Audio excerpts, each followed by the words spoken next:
और साथ ही साथ उसमें जो तमाम प्रीतियां थी, बड़े पैमाने पर हिंसाएं होती थी,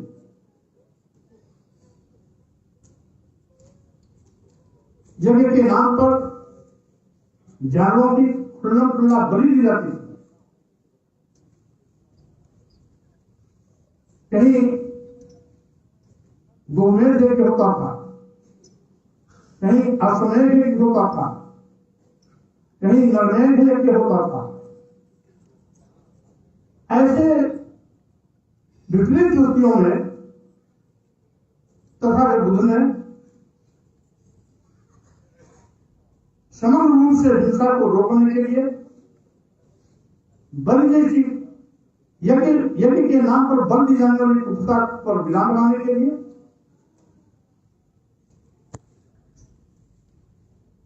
एक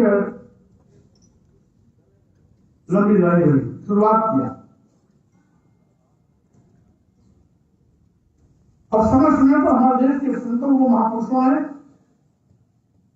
तथा बुद्ध की विचारधारा को अपने अपने तौर तरीके से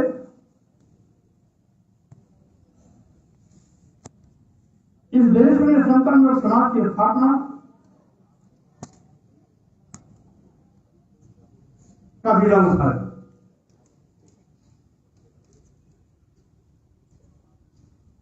एक संतों की कड़ी थी जिसमें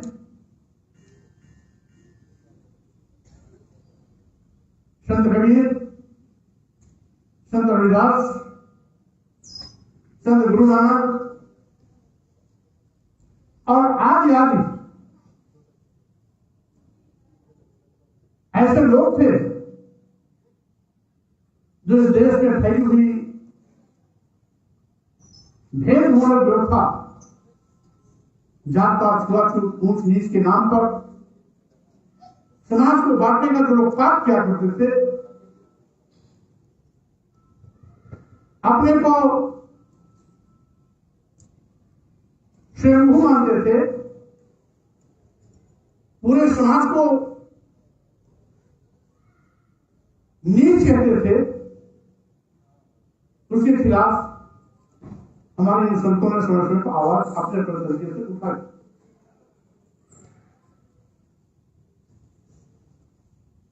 और कबीर जी तो एक ऐसे अक्षर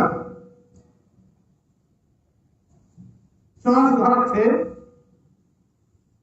जो किसी को नहीं रखते थे। वो केवल जात पात, छुआछूत, मुस्लिम तक ही सीमित नहीं, और तो हिंदू मुसलमान पर भी हमला करने से नहीं चूकते थे। यानी जो कुरीतियां हैं वो कुरीतियां धर्म के नाम पर है, जात पात, छुआछूत, ऊंची नाम पर है, भ्रम धपोटे और पाखंड के नाम पर है। सब पर कबीर जी की एक पहली नजर थी और जबरदस्त उन्होंने उस पर हमला भी किया।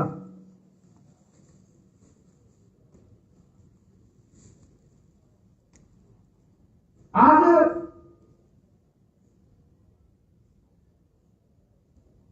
स्वाभाविक रूप से इन संतों गुरु महापुरुषों के चलाए गए अभियान को अंजाम देने की आदि जरूरत है।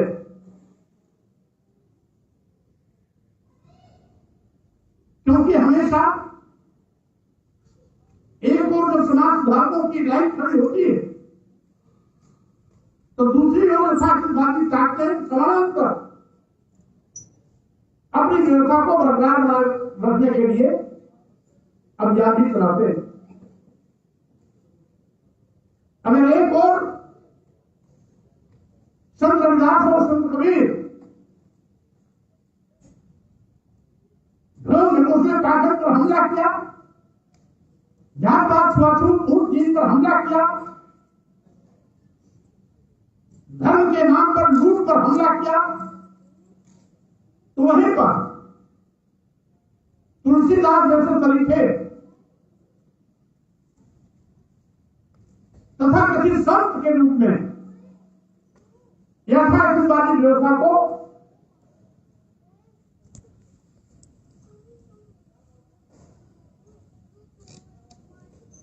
यथावत बनाए रखने के लिए अपनी पूरी ताकत लगाई, अपनी पूरी कलम चलाई।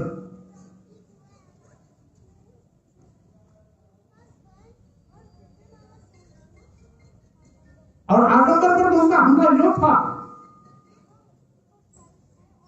अगर उन्होंने हिंदुओं पर हमला किया, हिंदुओं के लोगों पर हमला किया, तो मुस्लिम समाज के लोगों ने उनके पर भी हमला किया। मैं किताब पढ़ रहा था, कबीर है कि मरते नहीं, कबीर है कि मरते नहीं। श्री सुभाष ने कुशवाहा की लिखी हुई पुस्तक, जो दुनिया के तमाम साक्ष्यों को इकट्ठा करके उन्होंने पुस्तक लिखी है।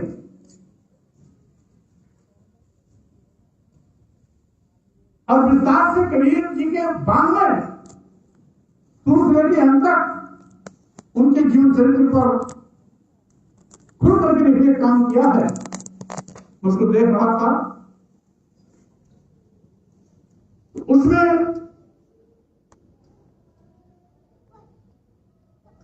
कबीरदास जी का जो असली व्यक्तित्व है,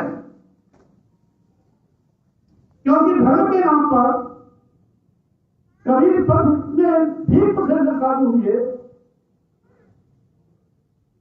जो कबीरदास जी को भी धर्म के मकर जाल में फंसा करके कहीं अवतार साबित करना चाहे, कहीं कहे वो प्रहलाद के अवतार हैं, कहीं कहे कि वो गुरु परंपरा को मानते थे, कहीं कहे वो रामानंद के शिष्य थे। आप क्या, जबकि कबीर जी रामानंद के शिष्य नहीं थे, क्योंकि रामानंद जी का रास्ता अलग था, कबीर जी का रास्ता अलग था। तो रामानंद जी कबीर के गुरु कैसे हो सकते हैं? लेकिन यथार्थवादी ताकतों ने रामानंद जी को ऊंचा दिखाने के लिए कबीर जी को छोटा दिखाने के लिए रामानंद का शिष्य बना दिया। कबीर है कि मरते नहीं, इस पुस्तक में विस्तार से कबीर जी के असली चरित्र को उभारा गया और कैसे ब्राह्मणवाद, यथार्थवाद कैसे कबीर के विचारों के, धर्म के नाम पर उनके कुछ तथाकथित शिष्यों ने ब्राह्मणवादी व्यवस्था में मिलाने की कोशिश की। हमें परखना और समझना होगा। कबीर जी इंसानियत के पुजारी थे, वो न हिंदू थे न मुसलमान थे। कुछ लोग कहते हैं कि ब्राह्मणी के पेट से पैदा हुए, जुलाहा कहां पालन हुआ, दोनों को उनका संस्कार था। अरे भाई, इस देश में जितने भी मुसलमान हैं वो कहीं बाहर से आए क्या? यही लोग कन्वर्ट हुए हैं। आज जितने भी अंसारी हैं, जितने भी जुलाहे हैं, ये सब पहले कोरी थे।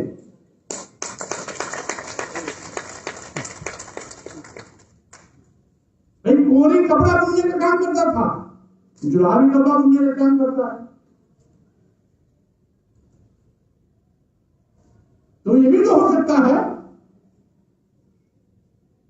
कोरी समाज में पैदा हुए हो, इस्लाम धर्म कबूल कर लिया, अंसारी बन गए हो, ये भी तो हो सकता है।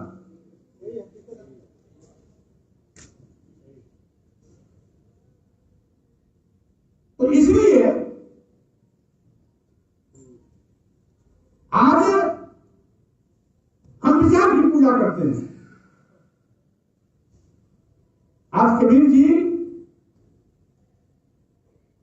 के विचार के क्रांतिकारी हैं, जो समग्र मानव समाज को सशक्त बना करके समतामूलक समाज बनाने की प्रक्रिया को अमलीजामा दे सकते हैं। महान संत कबीर जी का जो प्रभाव था संत दादू पर भी था। दादू पंथ चलाया 16वीं शताब्दी में। दादू पंथ संत दादू ने चलाया था, वो भी धोबी समाज में पैदा हुए, जिसमें राजस्थान के जयपुर और अजमेर के राजपूताने उनके बड़े पैमाने पर शिष्य हुआ करते थे। यही नहीं, संत जगजीवन राम जी, संत जगजीवन दास जी पर भी कबीर की छाप थी। और संत वीरभान जी, जिन्होंने सत्तावी पंथ चलाया, सत्तावी पंथ, उसमें भी सत्तावी पंथ में भी कबीर जी के विचारों की छाप दिखाई पड़ती है। इसके साथ ही साथ शाहजहां का बेटा बादशाह द्वारा सिखो, वो भी कबीर जी से प्रभावित था। इसीलिए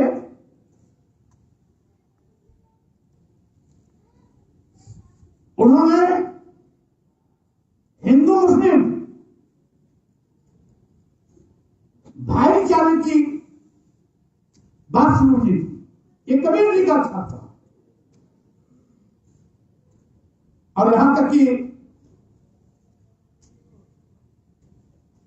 गुरु नानक जी पर भी संत कबीर के विचारों की छाप आपको देखने को मिलती है।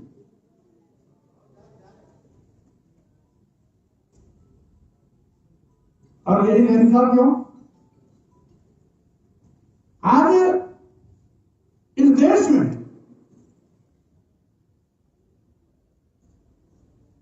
जब तक जातिवाद, छुआछूत, ऊंच-नीच का खात्मा नहीं होगा, तब तक इस प्रकार के संतों, गुरुओं, महापुरुषों का जमीन पर आना होता रहेगा। एक जाएगा, दूसरा आएगा। और वर्तमान में भी जो सामाजिक परिवर्तन के हमारे महानायक रहे हैं, ज्योतिबा फुले जी के रूप में, छत्रपति शिवाजी महाराज के रूप में, भारतीय संविधान निर्माता बाबा साहब डॉक्टर अम्बेडकर के रूप में, पेरियार रामस्वामी नायकर, नारायण नागरू, संत गाड़गे,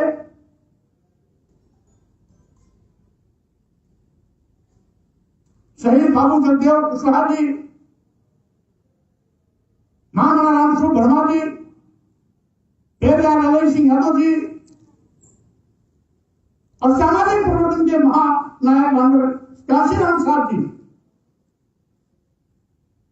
इनका भी मकसद वही था जो हमारे संतों का मकसद था।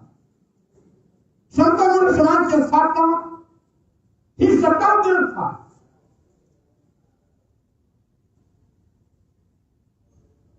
और यहां तक कि मानव काशियान जी तो सार्वजनिक सभाओं में कई बार कहते, एक बार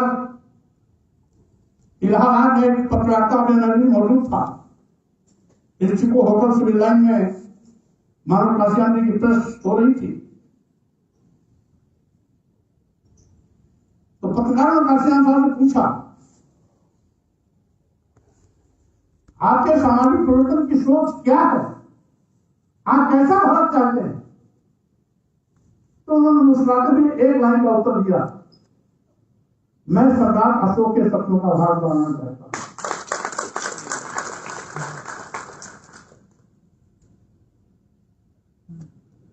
तो स्वाभाविक रूप से आज हमारे महापुरुषों का मुख्य मकसद यही रहा है कि जात पात छुआछूत ऊंच नीच की जो महामारी है ये खत्म हो, इंसान में भेदभाव खत्म हो, मानव मानव एक समान की विचारधारा आगे बढ़े, धर्म और जात के नाम पर कविता खत्म हो, सामाजिक भाईचारा बढ़े।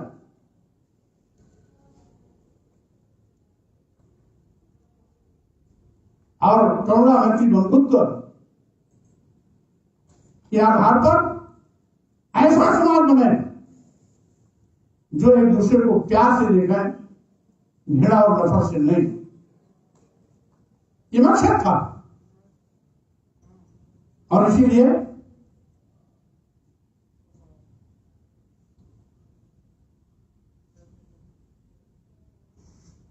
उन्होंने, जैसे ब्राह्मण लोग कहता है कि हम स्वयंभू थे, और केवल ब्राह्मण ही नहीं कहता, मनुस्मृति भी कहती है। मनुस्मृति कहती है अपने को स्वयंभू, और वो क्या कहती है, विशेष रूप से जो जाति पात छुआछूत ऊंच नीच के सर से मारे पीड़ित हैं, हजारों साल से जिनको जानवर से बदतर जिंदगी जीने में मजबूर किया गया, आज की भाषा में दलित हैं, आदिवासी हैं, पिछड़े हैं, संविधान बनने के पहले वो शूद्र थे, और इस शूद्र समाज को क्या कहा मनुस्मृति ने, उनका श्लोक है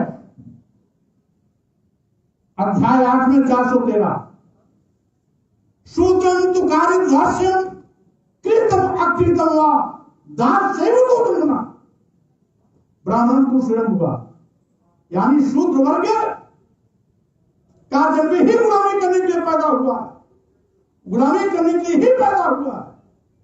ये कौन कहता है? ये मनुस्मृति कहती है। और क्या कहती है?